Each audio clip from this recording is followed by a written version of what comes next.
요한계시록 하면 제일 먼저 떠오르는 게 내용 뭐가 있죠? 숫자들, 특별한 어떤 징표들, 예를 들면 666이라든지 14만 4천이라든지 짐승의 표라든지, 그죠? 이런 부분들을 굉장히 많이 해요. 그리고 그것을 시대 상황과 접목해서 해석하려는 경향들이 많이 있죠. 최근에 이 코로나 백신을 짐승의 표다, 666이다, 뭐 이렇게 해서 아주 인터넷 보니까 떠들썩하더라고요.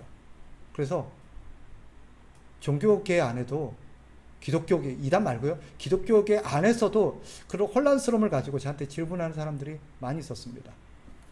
우리 성도들도 이 부분에 대해서는 다른 좀 이해를 갖고 있었으면 해서 이 부분은 제가 좀 짚고 넘어가야 될 것 같아요. 자, 여기 나오는 숫자들을 우리가 어떻게 해야 될까요? 요한계시록에 나오는 그 숫자들은 거의 대부분 상징적인 의미를 갖고 있습니다. 즉, 숫자를 통해서 어떤 메시지를 전하는 거지, 그 숫자가 실제 어떤 숫자를 말하는 것이 아니라는 거죠. 예를 들면 거기 보면 흰 옷을 입고 어린 양과 함께 잔치에 참여하는, 즉 구원받은 하나님의 백성들의 숫자를 카운트해 봤더니 14만 4천이라는 숫자가 소개되고 있어요. 14만 4천은 하나님의 백성들을 의미하는 그저 상징의 숫자입니다. 그러면 하나님의 백성들, 구원받은 하나님의 백성을 왜 14만 4천으로 표기를 했을까 하는 거죠. 이것은 구약과 신약의 모든 하나님의 백성들을 통칭하는 표현이에요. 자, 구약의 하나님의 백성들을 이렇게 표현하는 수가 뭐예요? 12예요. 12지파죠. 그죠? 12지파가 하나님의 백성들을 대표하는 숫자였어요. 그죠? 12지파 사람들.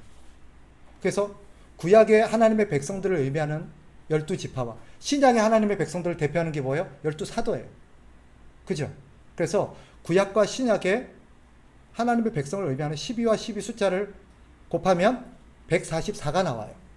그죠? 거기다가 하나님의 백성, 충만한 모든 하나님의 백성들을 의미하는 숫자가 1000이에요. 1000. 이 1000은 성경에서 종종 나오는데 1000이라는 숫자가 갖고 있는 의미가 뭐예요? 완전수, 그러니까 충만수예요.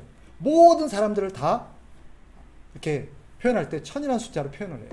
그래서 144에다가 1000이라는 숫자를 곱해서 신약과 구약의 모든 하나님의 백성들을 전체 숫자를 14만 4천이라는 숫자로 표현한 것 뿐이에요.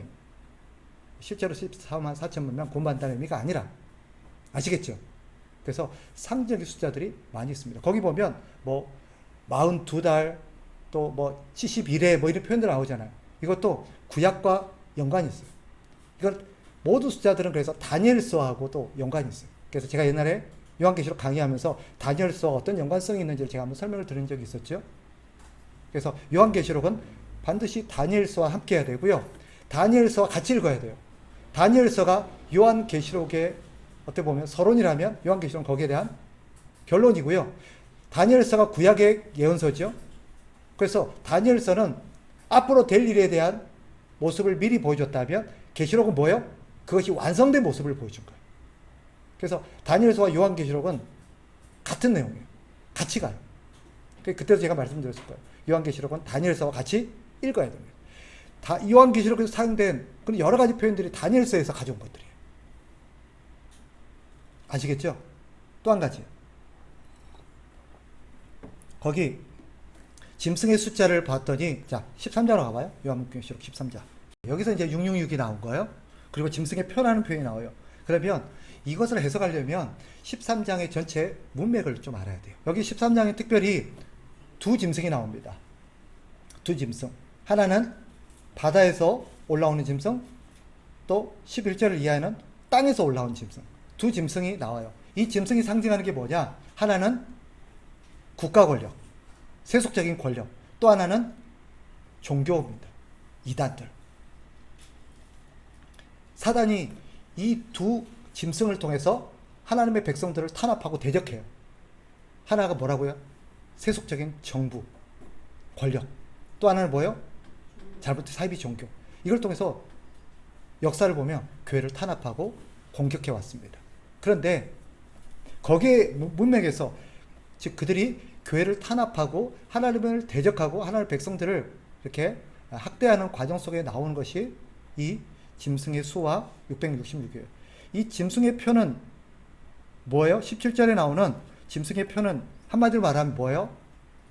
이 세상에서 하나님의 백성들이 탄압을 받고 이렇게 여러 가지 핍박을 받게 하는 하나의 방법을 의미하는 것입니다.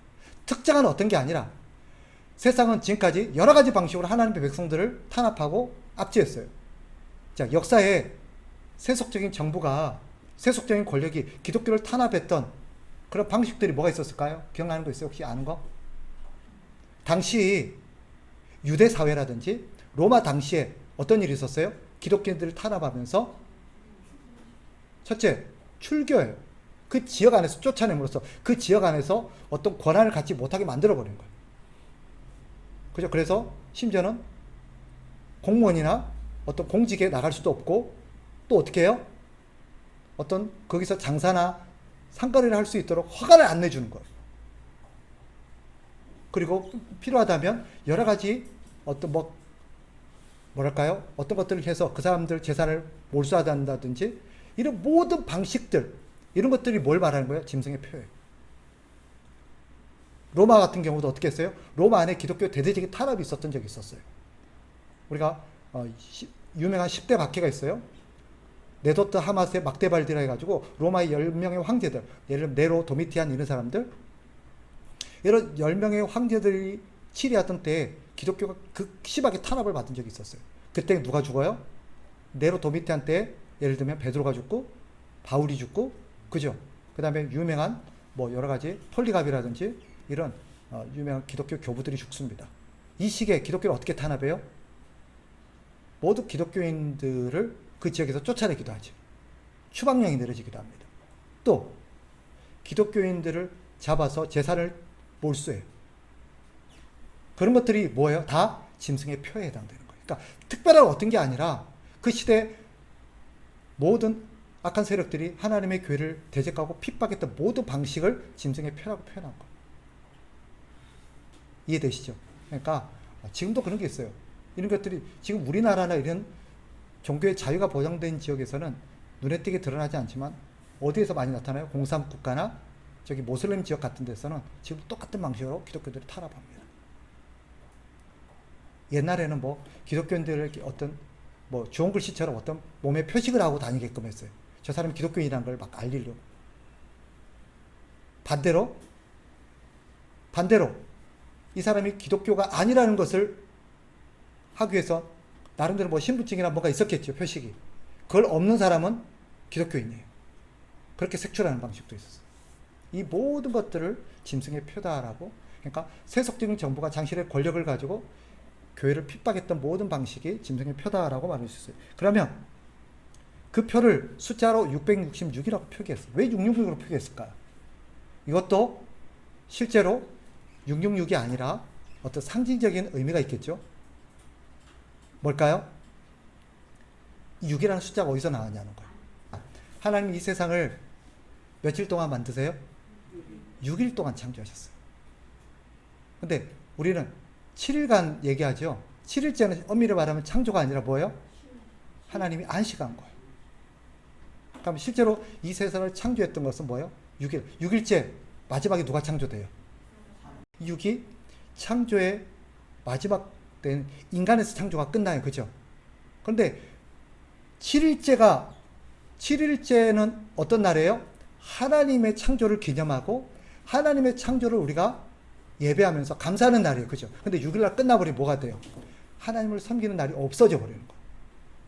인간으로서 끝나서 6일에서 만약에 창조가 끝나고 6일에서 모든 것이 끝나버렸다 그러면 뭐가 주인공이 돼요? 인간이 주체가 돼요. 인간이 주인공이 돼요. 인간이 중심이 돼요. 그래서 6이라는 것은 뭐냐면 사람이 중심이 되어서 세상의 중심과 자기중심적이고 반하나님적인 모든 영광을 사람에게 돌리는 그런 어떤 의미를 담아내는 숫자가 6이에요. 6. 그래서 이 6이라는 숫자는 사람의 수기도 하고, 즉 하나님을 대적하는 그런 인간의 어떤 죄성, 권력, 욕망, 하나님의 자리를 빼앗으려고 하는 인간의 어떤 죄성을 담아내는 숫자예요. 6일. 여기서 비롯된 것입니다. 그래서 666이라는 숫자는 뭘 의미하는 거냐?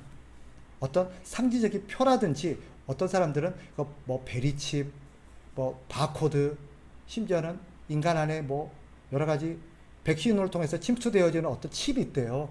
그 칩으로 막 사람을 조종하고 뭐 유전자를 조작하고 막 그런 얘기 한때 시끄럽거든요. 여러분들 그런 얘기 못 들으셨나 모르겠는데. 그래갖고 저한테 문의를 하는 사람들이 좀 있었어요. 그런 의미가 아니라 이것은 뭐예요? 하나님을 대적하고 하나님의 자리를 차지하려고 하고 하나님의 왕 되심을 그 자리를 차지하려고 하는 마귀적인 의미를 나타내는 것이 6이에요. 그래서 악마의 숫자라고 표현하기도 하는 거예요. 악마의 숫자, 마귀의 숫자. 7이 하나님의 숫자라고 표현하거든요. 완전수로서. 그러나 그래서 이 666은 하나님을 대적하는 인간의 어떤 욕망과 인간의 여러 가지 교만함들을 의미하는 상징적인 표현이다라고 할 수 있어요. 그래서 어떤 사람이 짐승의 표를 가졌는지, 어떤 사람이 하나님을 대적하는 사람인지를 뭘로 알 수 있어요?